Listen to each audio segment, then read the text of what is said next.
So you referenced Sing-Moo Lee, the director of the film, who was making his debut feature film. What was it like working with the rookie director?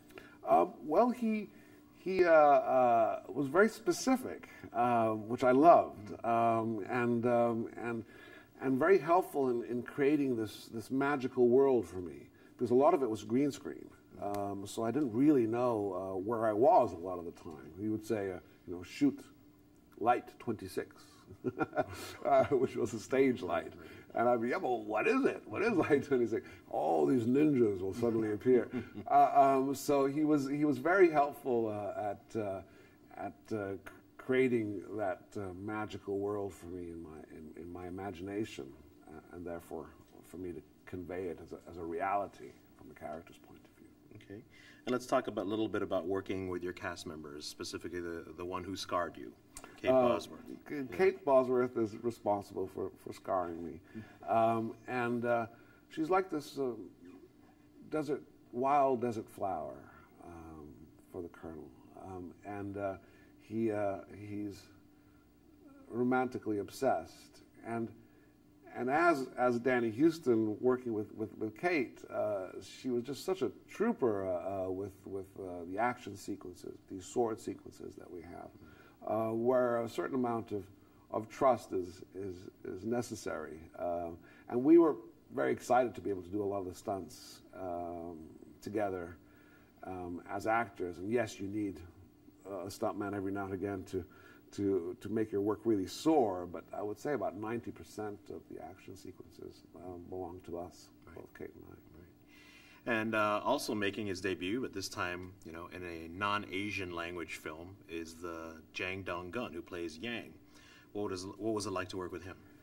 Jang Dong-gun is like a Clint Eastwood for me. He's got this wonderful face, which doesn't have to act or overly act, he doesn't have to overly express his sentiments.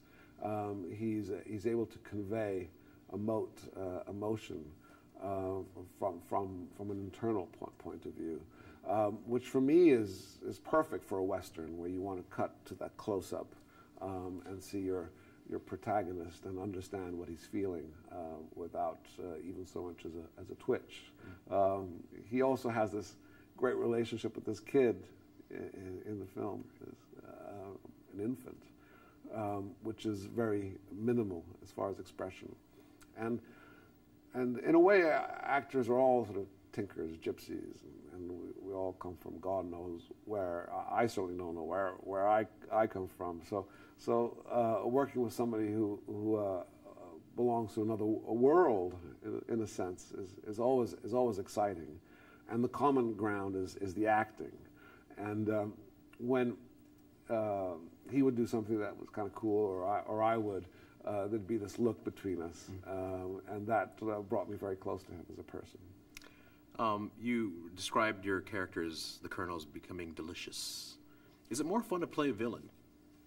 Well, villains are something that you can really kind of chew on. And it's fun to take a scalpel out and prod them and see where it is that they feel. And of course, villains don't necessarily think of themselves as such. They have very good reasons for doing the evil, psychotic things that they do. So it's always fun, and they're always complex. And heroes can be really a tough thing to play, because you have to be more sort of single-minded in your portrayal, where villains have so many edges and corners and places that you can go to. So they're a lot of fun. Great. Thank you so much. You're welcome. Great meeting you. Good meeting you. Thank you. Thank you. Thank you, guys. Good meeting you again. Again.